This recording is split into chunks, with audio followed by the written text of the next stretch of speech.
Rencontre à présent avec un artiste chinois qui en très peu de temps a fait beaucoup parler de lui dans le monde. Liu Bolin nous interroge sur la question de l'identité en se faisant quasiment disparaître dans les paysages urbains, y compris sur notre plateau. Jean-Marc Pitt, Alex Gouary.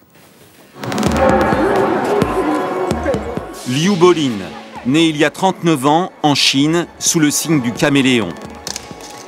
Il a fait de la disparition un art. Et c'est paradoxalement en se fondant dans le décor qu'il s'est fait remarquer dans le monde des collectionneurs.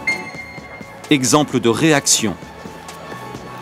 C'est drôle, c'est ludique, j'ai jamais vu ça auparavant, quelle bonne idée. Et puis il y a aussi, ah mais oui, mais en fait c'est vrai, ça a du sens. Bien sûr, Liu Bolin, dans un supermarché, entouré de produits de consommation courante, fondu dans son environnement, annihilé par son environnement, par la société de consommation, en gros, c'est passionnant. Au commencement, il y eut une peine infinie.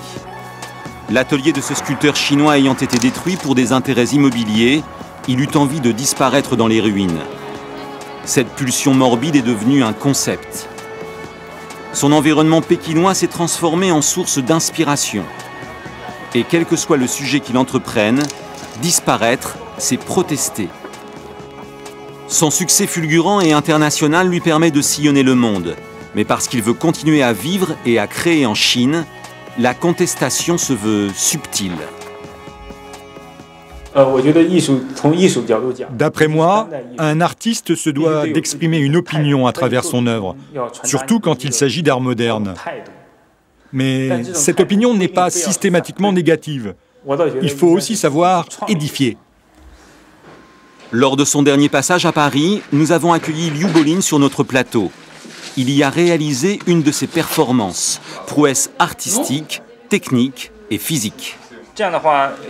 Trouver la bonne nuance, pour chaque couleur, c'est très long. Ça prend des heures.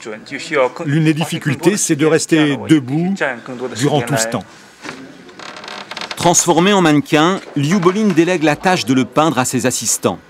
Mais son immobilité ne l'empêche pas de superviser l'ensemble de la préparation. Fabrice Larue suit son plus de 5 ans et d'acquisition en acquisition tente de percer la signification de son absence. En se masquant dans ces paysages, en le devinant pas dans ces paysages, il dénonce que l'homme est devenu transparent dans la société. Et je trouve qu'il le manifeste très très bien.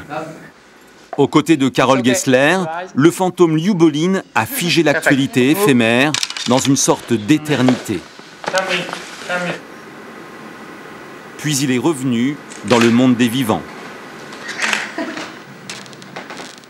Et puis nous avons appris la disparition de la styliste et architecte d'intérieur mondialement connue André Putman à l'âge de